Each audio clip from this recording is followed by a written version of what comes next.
Welcome in to Locked On Knicks. Could Zach Edey and Ryan Dunn be the perfect players for the Knicks to target in this year's draft? I'm talking about it with my friends from No Ceilings next. You are Locked On Knicks, your daily New York Knicks podcast, part of the Locked On Podcast Network. Your team every day.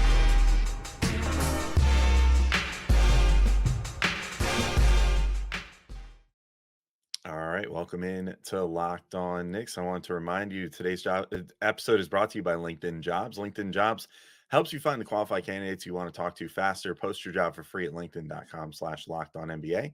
That's linkedin.com/lockedonnba to post your job for free. Terms and conditions apply. And I want to thank you guys for making Locked On Knicks your first listen today and every day, whether you're checking us out on your favorite podcast platform or taking in the sights and sounds on YouTube. We appreciate you making us part of your daily routine. Make sure you hit that notification bell or the auto download function on your favorite podcast app or YouTube so you never miss an episode. I'm Alex Wolf. I'm editor-in-chief of Knicks site, The Strickland, which you can find at thestrick.land. And I'm joined by a couple of my good buddies from No Ceilings, which if you haven't heard of it, one of the best places in the last couple of years has come out to get your draft information. Just a visually stunning website and really, really great analysis and different ways of looking at prospects. I'm joined by my buddies Corey Tulaba and Albert Ghim, who host the Draft podcast, like $DRFT. It's like like a stock market of draft players, which is pretty fun. And today we're talking about just two specific guys in what is now a three-part episode. If you missed it already, last week we did the draft primer where we just kind of talked about this draft overall. Is it a weak draft class? Do weak draft classes exist? What should the Knicks do with their picks? Should they keep them? Should they trade out? Whatever. This time we're talking about Zach Edey and Ryan Dunn. So big center and a defensive-minded wing. Two things that the Knicks really love as a team. So I won't hold this up any further. Let's get into that discussion right now. But yeah, let's get into sort of some specifics now, maybe some specific players. Try to find those lunch pail players. The guys that are going to play a Tibbs style, Knicks style of basketball, because I think that I'm with both you guys. I would go after those sort of guys. I mean, if you're leaving it up to me, unless you have to include this year's picks, like both of them or all three of them or whatever in a potential trade that you want to execute before the new league year, you've got plenty of other picks like down the line that I think I would rather trade right now, because honestly, I think this is like the moment for the Knicks to strike, reload the farm system, so to speak, like use their draft picks. There's all their like favorite types of prospects in this draft. They're all like, once you get beyond the top 10, 11, the 12s or so, it's like all guys that are like 20, 21, 22, 23, like all older guys. And that's what the Knicks gravitate towards. They want guys that have spent a lot of time in college, that have matured, and, are like ready to rock. And you saw even with Jokibitis, who they drafted in the same year as Deuce McBride and Quentin Grimes, he's maybe coming over this year, which, they let him kind of marinate over in Europe for a couple extra years until hopefully they now feel he's ready. I certainly think he is, watching his tape and stuff. But, Yeah. if they don't, then so be it. I guess they'll keep waiting. But, they like these sort of older prospects. I want to just kind of throw it open to you guys in a second to just throw some names out there of like those sort of hard-nosed guys that you think would maybe be good Knicks. But the guy that I keep going to first and foremost, and I can't escape him, is Zach Edey. And to me, if you're looking at the Knicks and you're like, maybe they should get a new big, I'm like, I get it with him. Like, I get where he could work with this team. I just think that he's a pretty complete big guy, at least for his size, and that's sort of the rub there is like, well, is he going to be mobile enough? Is he going to be able to defend in space? And those are the things that are going to scare a lot of teams away. But with the way that the Knicks play, where they so often want that big dropping back in coverage, the fact that he would probably only be at most, and this is assuming one of Hartenstein or Mitchell Robinson is hurt at some point, which unfortunately you almost have to assume that one of them is going to be hurt at some point during the season now. That he would maybe be playing 15 minutes a game. To me, like his resume speaks for itself. Like, he's the first back-to-back college player of the year since the early 80s. I mean, it's been a long time since we've seen a back-to-back Naismith player of the year, which is unprecedented almost. His stats pop off the page. I mean, 25 points, 12 and a half boards, like got a few assists in there, 2.2 blocks. The size of him, I mean, he's one of those guys that when you see him on the court, you're just like, that's a big freaking dude. Like that guy is hulking, but he doesn't seem, at least to my eye, he's not incredibly lumbering. He's not like trying to think, like Kenny George or something. Like if I may call back, like 10 years or so, like a guy who's like 7'6", and you're like, man, I feel so bad for you because your knees are already shot and you're 22 years old and like you can't move. But he's like, I don't know. I think he looks pretty solid. So I'll leave it to whichever one of you wants to hop in first, whoever's most Zach Edey opinionated one way or the other. But like, what are your guys' thoughts on Edey? Because he stands out to me as a guy that could be a solid Knicks target, and maybe one that if they think like, oh, he's not making a pass, for example, he's on your board at 19. If they see him and think, oh, he's not making a pass at 19, this might be a guy to trade up to 18 for and use those 2 picks and try to consolidate a bit. Edey is a very contentious guy. I can tell. He's a very contentious guy.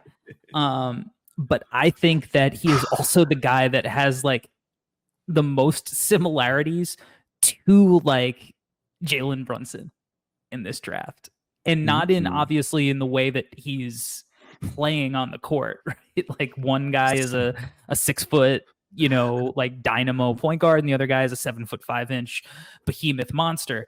But like of just like overthinking and overlooking what he brings to the court, because he doesn't look like Chet Holmgren and Evan Mobley and Victor Wembanyama, which is the kind of big man that everybody wants, right? Like he's 7'5" and he's tall and long with a 7'11" wingspan, maybe like some of these guys, but he is so much thicker. So you're like, he's a stiff, but like you said, he's not a stiff. I've seen him and scouted him multiple times. And, the first time I saw him when he was a sophomore, when I went to scout Jaden Ivey, I was like, Jesus Christ, this is a human being. Like, I'm also a human being.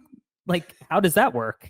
Like he doesn't seem like a real person. He's bizarre to look at. And the only time I've ever felt like that otherwise in my life was when I saw, Victor and also Bol in person, where I was like, we're not the same. But the thing that stood out was, oh my God, he's pretty fluid. Like he's like kind of agile and he moves, and he just kept getting more agile and becoming a better mover. And like when I saw him this year, you wouldn't know that if you were just like watching the dude and you didn't have like scale, you couldn't tell that necessarily that he was like this giant big man, because in warmups he's ball handling drills with both hands and doing some of the guard stuff, like but he is a guy who is so productive that people are going to overthink him because he's different.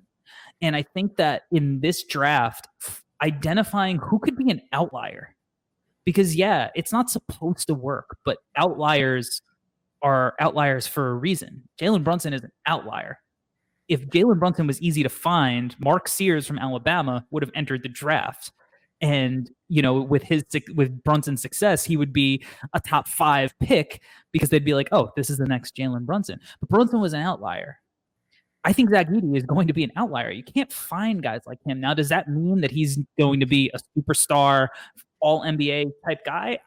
Probably not. Most guys aren't, like Evan Mobley has a long way to go before he gets to that point. And, Scotty Barnes and Cade Cunningham mentioned earlier with that draft, Jalen Green. But is he a guy who can come in and is going to be a productive NBA player? I almost think undoubtedly. Like, I can't see a scenario where he's not a good NBA player. And I get that, you're not going to put him on an island with Luka Doncic, in a big moment. But guess what? A 4-time defensive player of the year did that, and he got a shot drilled in his face, just like Luka did at Real Madrid when he was 17. Like, Luka's also an outlier, and there are outliers in the NBA that you just can't guard or whatever. So like, you can't be like, well, he's going to be on an island with this guy. Well, guess what? I don't care if you draft the best defensive player in this draft. Luka's going to cook that dude too, because he's Luka. what Luka does. Jalen Brunson's going to cook whoever because that's what Jalen Brunson does. These guys cook because they are the best players in the world. But Zach Edey is a guy who, like, guess what? If you watched him in college, he's putting up 30 points a game, going to the free throw line 12 times a game, knocking down over 70% of those free throws, and he has 3 or 4 guys draped over him at all times. NBA teams are not going to guard him like that.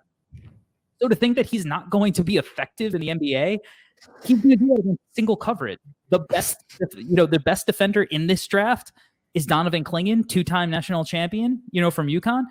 What do you have, 37 against him in the title game, right? Yep. And part of that was the plan. That was part of the game plan. Let Zach Edey get his buckets and make everybody else beat us. Smart. UConn's a very good basketball team. Spoiler alert.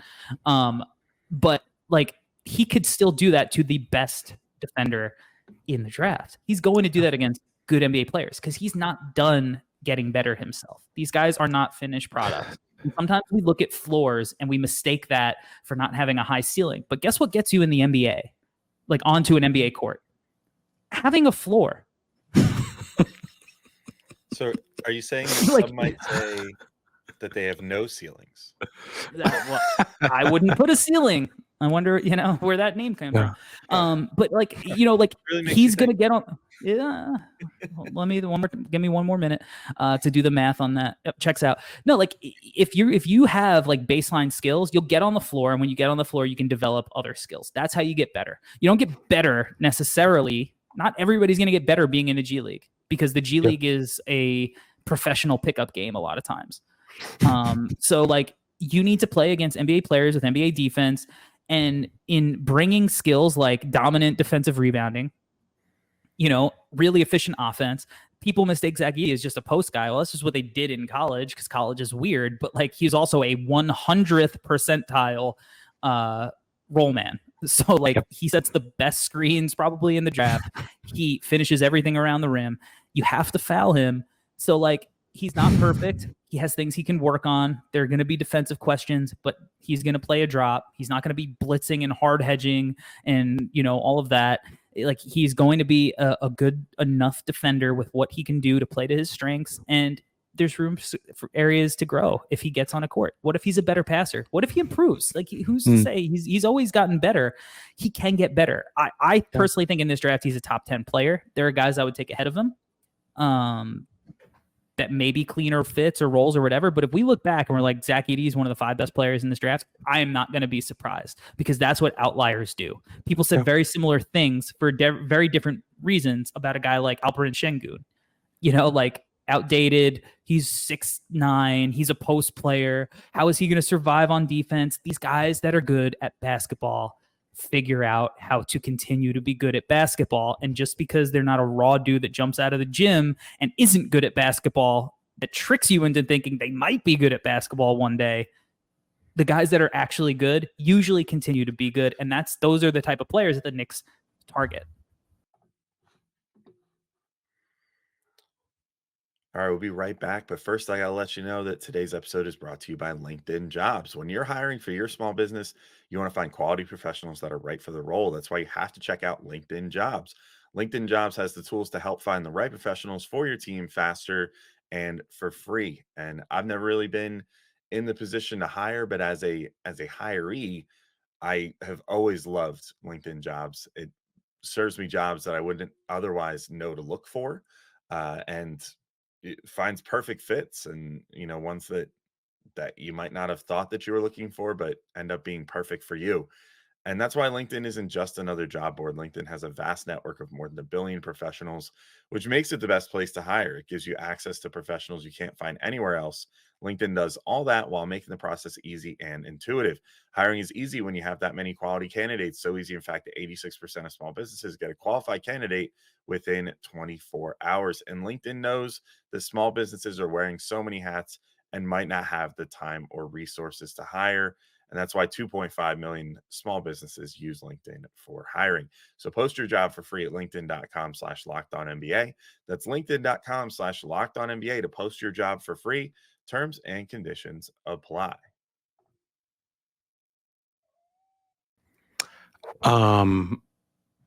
Perfect. I mean, Corey, everything you said, I could not agree with more. But The one point that you made that I think is really important, you were like, if Luka has him on an island, of course he's going to struggle. But here's something for Knicks fans that we need to hear.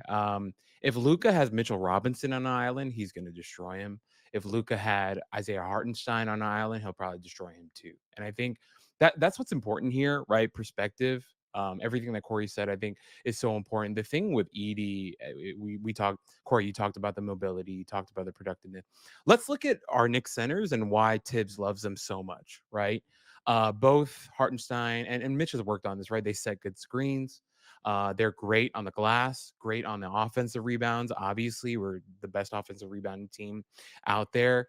Just to give you a little background on Edey, Edey was a really good rebounder in college. He had a 25.4% defensive rebounding percentage, 18.1% offensive rebounding percentage. That came to a total of 22% on offense and defense as a rebounder. As Corey mentioned, great screener, incredible roll man, and he's 7'5".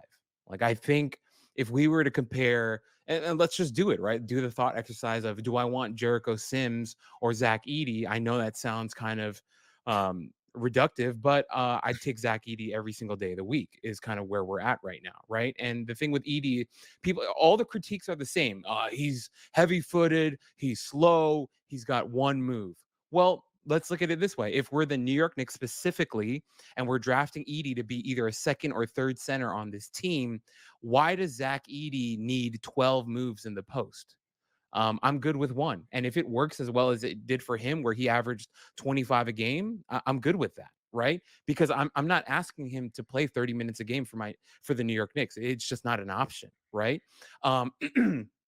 On top of that, right, everything that you said, all the accolades, fantastic, all the stats, fantastic, but just the fact that you can add a guy of his size and his mobility. I love what Corey said about his athleticism.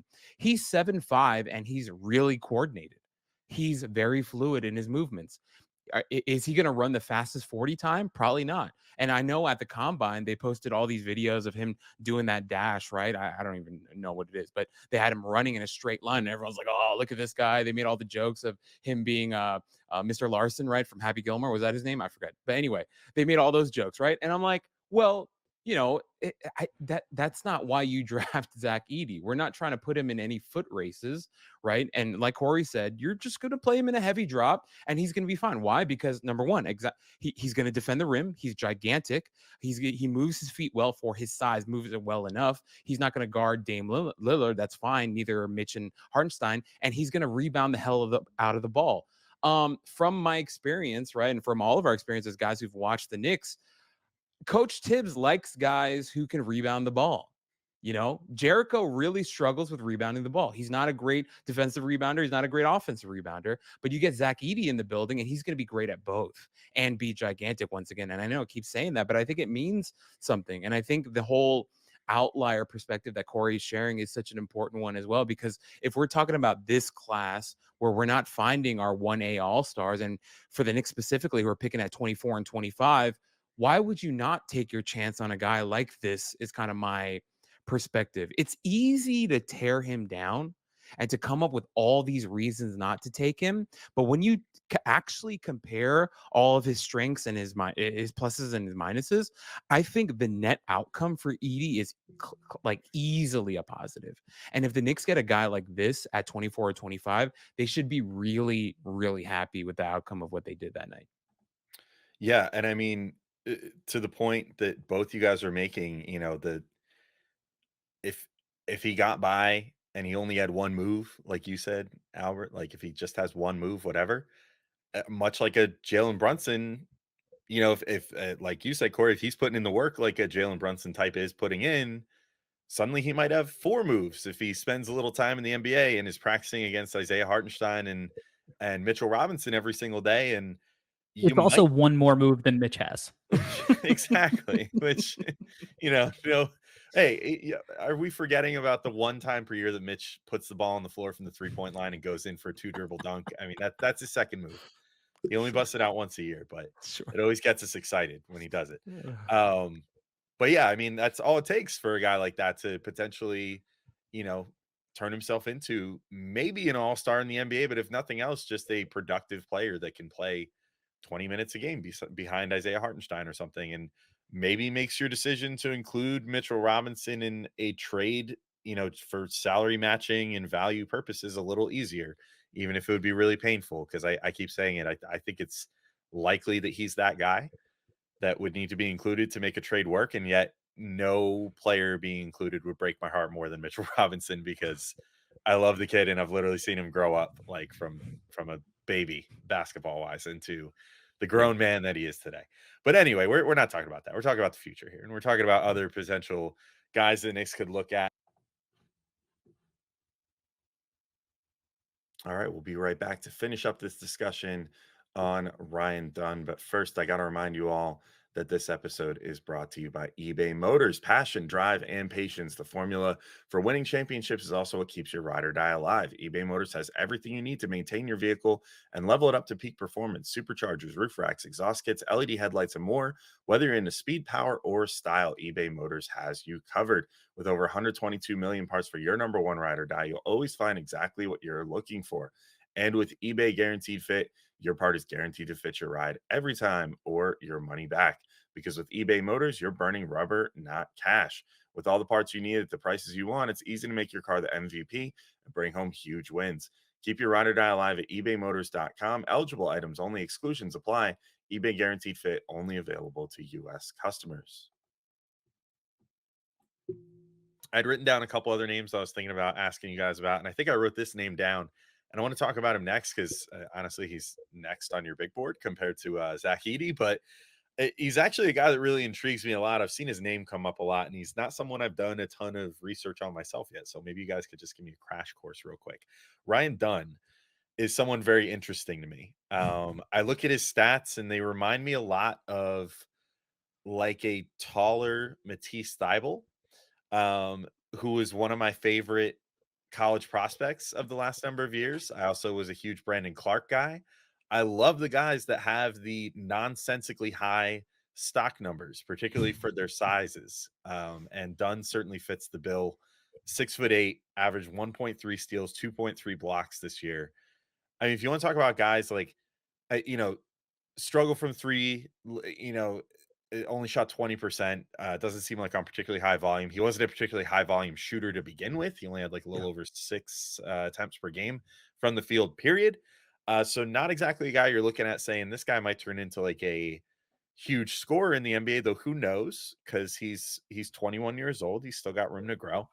But from a defensive perspective, just looking at him on paper, he seems like the guy that I would want to learn behind OG Anunoby and Josh Hart and Deuce McBride and all the very good defenders on the Knicks, and then maybe hope the rest falls into place later. Or if nothing else, he's a guy that you just throw out there in the bench unit that has some other scorers in it and be like, yo, you just go stop whoever the top guy is on the floor right now with the bench unit. We'll figure out the rest. Don't worry about it.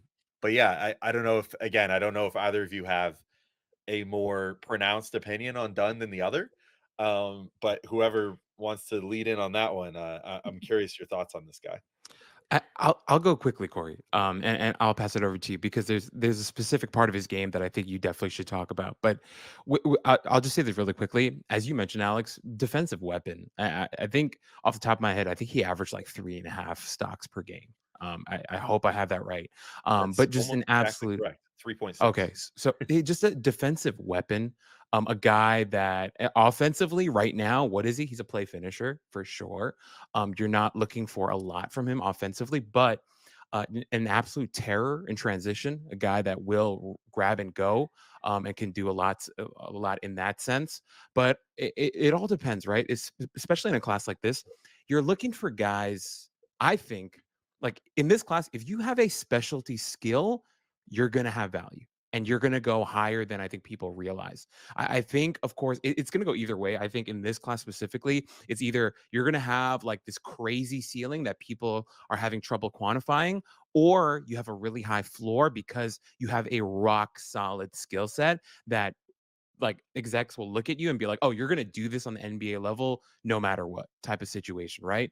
And with Dunn, I think specifically on the defensive side of the ball, he's going to walk in from day one and be a weapon. And just considering the size, the length, the athleticism that he has, and also just the instincts that he has on that side of the ball, make him extremely intriguing. Now, of course, if we're doing a holistic macro view of the prospect, then it's hard to ignore the offense and it's hard to ignore the shooting specifically. And I think that's why that's where I'll kind of hand it over to Corey to talk about, because the shooting is probably the biggest blemish on his his scouting report. You look at the shooting and you go, what does this look like? What is the outlook on this? How are we supposed to, kind of traject like what this is going to look like moving forward? And that's why I'll pass it over to Corey. But I think just straight up as a defensive weapon, because he is so impactful on that side of the ball, I think it'll be really, really difficult for him to slip out of the first round. I think he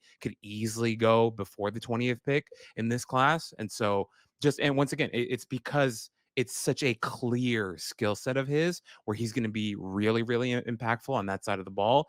But yeah, I'll hand it over to Corey to talk about the shooting. Yeah, with Dunn first, from Freeport, New York, played at Long Island Lutheran in high school. So, New York ties. Yeah, I mean, his defense is ready-made day one. He's the best defender in the draft, straight up, no ifs, ands, or buts about it. He is probably the best rim protector in the draft. He's probably the best perimeter defender in the draft. He's strong. He's physical. He can guard 1 through 5. He is just straight up the best defender in the draft. And I don't think there's really much to debate about it personally. The shot is rough. I am trying to develop a 3-point projection model for draft prospects, and my model is saying that he is going to be a career about 27% 3-point shooter based on what he has shown this year. It's not very good. Also, my model is not perfect. It's a work in progress. So, we'll see. But, I think with Dunn, he's got 2 years in college and he hasn't shown that he can be a 3-point shooter. I think if you just looked at his form and you looked at him shoot, you'd be like, there's something to work with. And that's why I have a little bit of hope for him in that I think that, in the NBA, when all he has to do is focus on figuring out how to knock down a 3-point shot, I think I'm not saying I'm going to be optimistic about it happening because he's also not a good free throw shooter, but I will say that there is at least a foundation and a base that you can squint your eyes and be like, if it does happen, I'm not going to be shocked. Okay.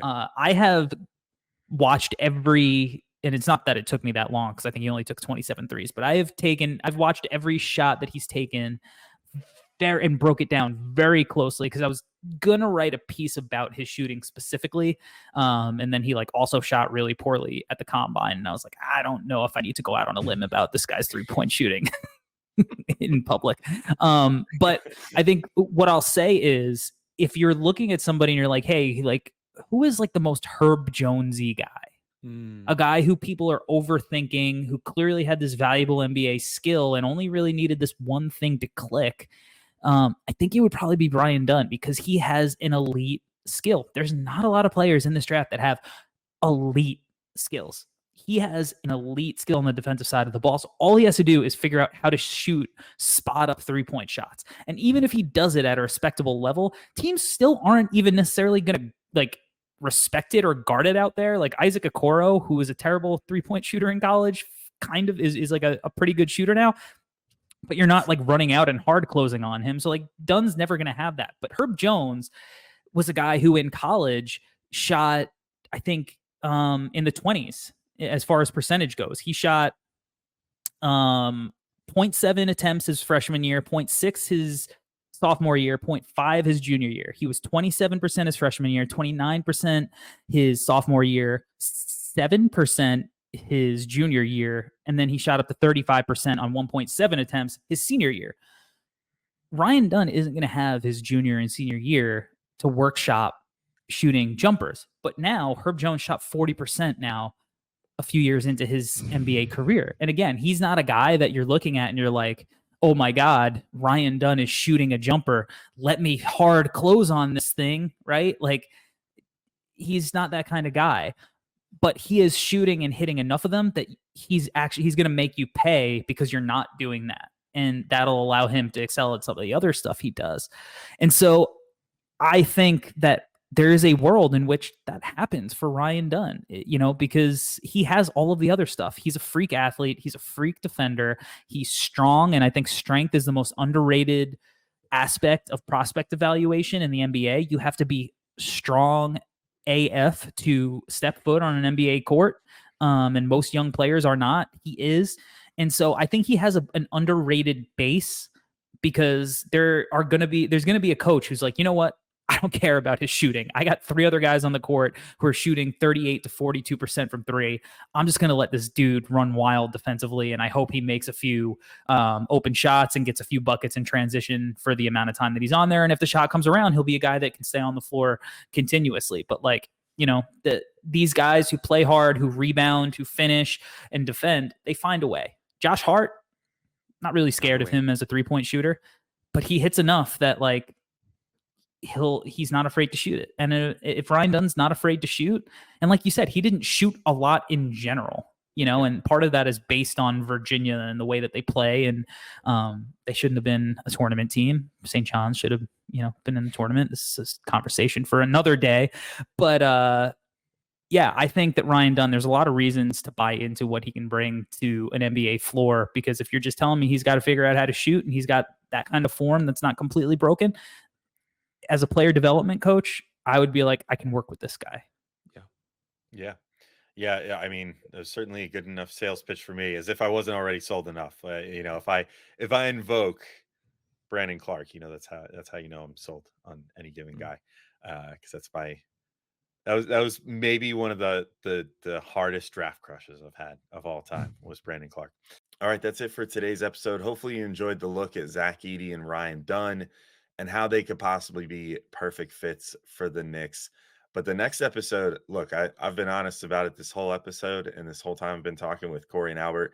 I have not, I'm just starting my draft research in earnest right now. So I'm looking at all these names and I'm like, well, that guy seems kind of good, but I don't know if he's for sure a good fit for the Knicks. So I just flat out asked them, who are the guys you want the Knicks to target, or do you think would be good targets for them? And they rattle off tons of great names to think about to end this 3-part series. So definitely tune in tomorrow when we get that one up, and hopefully learn something about some prospects to start looking into for the Knicks, because I think they dropped some really good names. So that's coming up tomorrow. But until then, thank you all for listening, and I'll talk to you soon. Peace out, everybody.